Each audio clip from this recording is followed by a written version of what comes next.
दोस्तों जय श्री कृष्ण। अध्याय 6 गरुड़ पुराण। पिंड दान का महत्व। मृतक शरीर की आत्मा अपने साथ कर्मों का लेखा जोखा दूसरे लोक या अगले जीवन के लिए नहीं ले जाती। आत्मा अपने साथ अपने कर्मों का ब्यौरा, जो कि एक चिप कार्बन के कण पर अंकित होता है और जिसे चित्रगुप्त भी कहा जाता है। चित्र का अर्थ तस्वीर और गुप्त का अर्थ जिसका भेद न मालूम हो। यह एक अलौकिक क्रिया है और जो कि वायु द्वारा साथ जाता है और जिसे बायो चिप बोलते हैं। मृत्यु के बाद आत्मा के साथ चिपका रहता है। यह बायो आत्मा साधारण आंखों से दिखाई नहीं देती और यह अंगूठे जितनी बड़ी होती है, परंतु इसकी मोटाई नहीं दिख सकती। पूरे जीवन का ब्यौरा कार्बन, वायु या हाइड्रोजन के कण पर प्राणी जो कुछ भी देखता, सुनता, बोलता और सोचता है, अंकित हो जाता है। इसमें अंकित सारी सूची ये चिप यमराज को देता है। केवल यमराज ही इसको पढ़ सकता और नष्ट कर सकता है। उसे नष्ट करने के बाद ही यमराज प्राणी के कर्मों अनुसार उसे दंडित करते हैं। जब तक बायो चिप आत्मा के साथ रहता है, बायो आत्मा दूसरा शरीर धारण नहीं कर सकती। जब ये चिप बायो आत्मा से अलग किया जाता है, तब शुद्ध आत्मा अपने कर्मों अनुसार दुख या सुख का भोग करके नया शरीर धारण करती है। मृत्यु उपरांत बायो आत्मा मृतक शरीर में प्रवेश करने की कोशिश करती है, परंतु ये प्रेत आत्मा मृतक शरीर उसकी अस्थियों के पास वायु में दुखी रूप में मंडराती रहती है। प्रेत आत्मा मृत स्थान पर तब तक रहती है जब तक ये प्रेत आत्मा से बायो आत्मा में नहीं बदल जाती। यह बायो आत्मा ही यमराज के पास जाने में सक्षम होती है। इस प्रेत आत्मा को बायो आत्मा में परिवर्तन करने के लिए पिंडदान की आवश्यकता होती है। पिंडदान पुत्र, रिश्तेदार या किसी और द्वारा भी संपन्न कराया जा सकता है। ये 10 दिन की रस्म है। पिंड को 4 भागों में बांटा जाता है। 2 भाग 5 भूतों पृथ्वी, जल, वायु, अग्नि और आकाश, 1 भाग यमदूतों और 1 भाग प्रेत आत्मा के लिए अर्पण किया जाता है। 9 दिन तक ये भोज खाने के बाद प्रेत आत्मा प्रेत शरीर में, जिसका नाप मनुष्य शरीर के हाथ जितना होता है, बदल जाती है और 10वें दिन इसको शक्ति मिलती है। इस शक्ति के साथ यह यमराज तक के रास्ते पर चलने को तैयार हो जाती है। इस रास्ते को मृत्यु सड़क भी कहा जाता है। पिंडदान में दी हुई लाई से प्रथम दिन सर, दूसरे दिन गर्दन कंधे, तीसरे दिन हृदय, चौथे दिन पीठ, 5वें दिन धूनी, 6वें दिन कुल्हे गुप्त अंग, 7वें दिन जांघ, 8वें दिन घुटने, 9वें दिन पैर, 10वें दिन भूख प्यास। ये निर्वाचित प्रेत शरीर भूख प्यास से दुखी 11वें 12वें दिन भोजन करता है।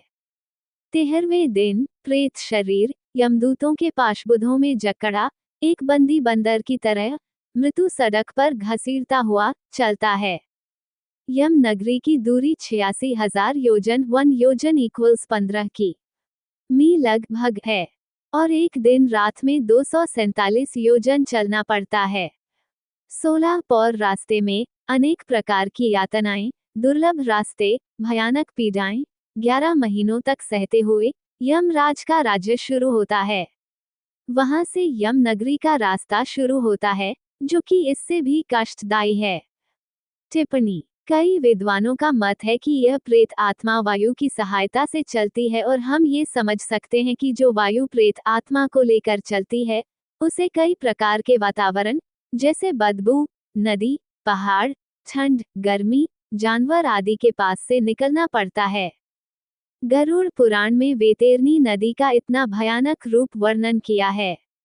संभवतः प्राचीन काल में लिखा गया ये ग्रंथ उस समय में ब्राह्मणों और गौ की सुरक्षा के हेतु आम जनता के दिलों में एक अलौकिक भय बिठाने के लिए वर्णित किया गया है, ताकि लोगों में ब्राह्मणों को गौ अन्य दान देने से उनके पाप नष्ट होने का भ्रम बना रहे।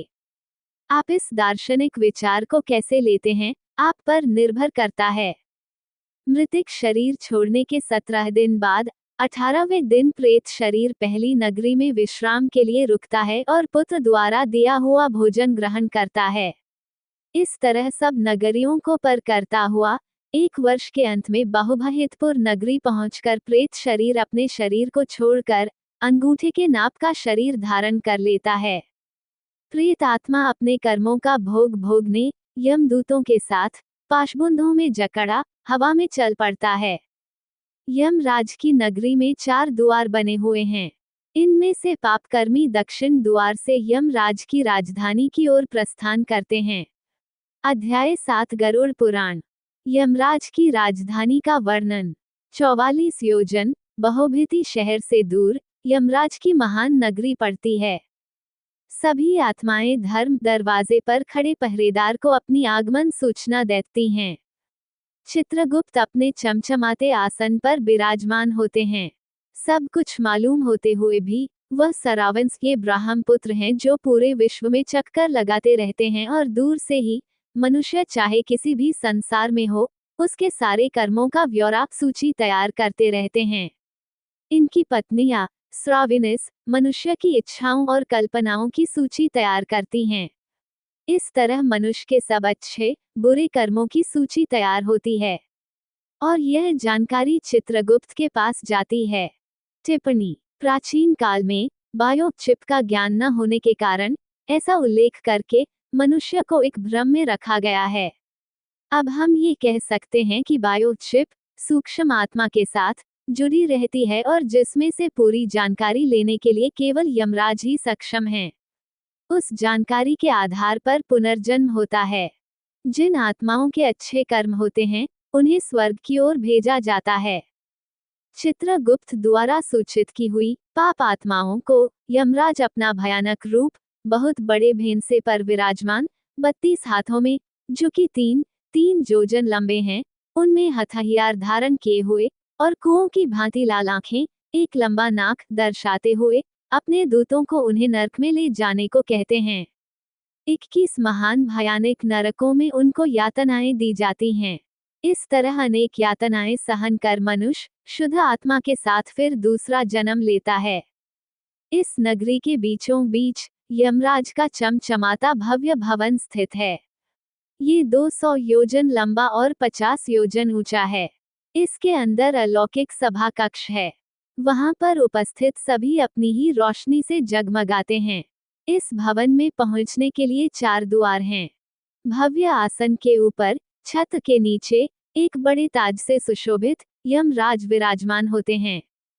उनकी हाजिरी में हाथ में फंदा लिए मृत्यु चित्रगुप्त कर्मों का प्रसन्न करने के लिए तथा अनेक कर्मचारी आज्ञा का पालन करने के लिए उपस्थित रहते हैं।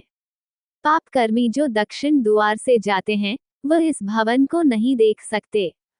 पूर्वी द्वार साधु महात्मा देवी देवताओं को पूजने वाले जो यात्रियों को छाया की व्यवस्था प्रदान करवाते हैं, क्रोध और लालच से वंचित माता पिता की सेवा करने वाले, गौ तिल धरती का टुकड़ा आदि का दान, धार्मिक ग्रंथों का मनन अथवा सुनना, शुद्ध वृत्ति वालों की आत्माएं इस भवन में प्रवेश कर पाती हैं।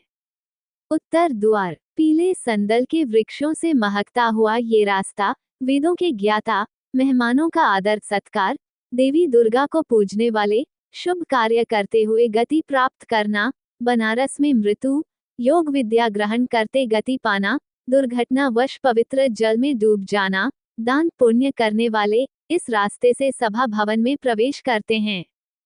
पश्चिम द्वार हीरे मोतियों से संपन्न सुगंधित रास्ते पर धार्मिक ग्रंथों के कथित अनुसार कार्य करना, शिव और विष्णु भगवान की पूजा करना, गायत्री मंत्र का उच्चारण, दूसरों के धन की चाहत न करना, गृहस्थ जीवन को कलंकित न करना, वचनों को निभाना, सबके सुख की चेष्टा करना, पूर्वजों के श्राद्ध करना, बुरी संगत से दूर रहना, वो अमृत को पीते हुए सभा भवन में प्रवेश करते हैं।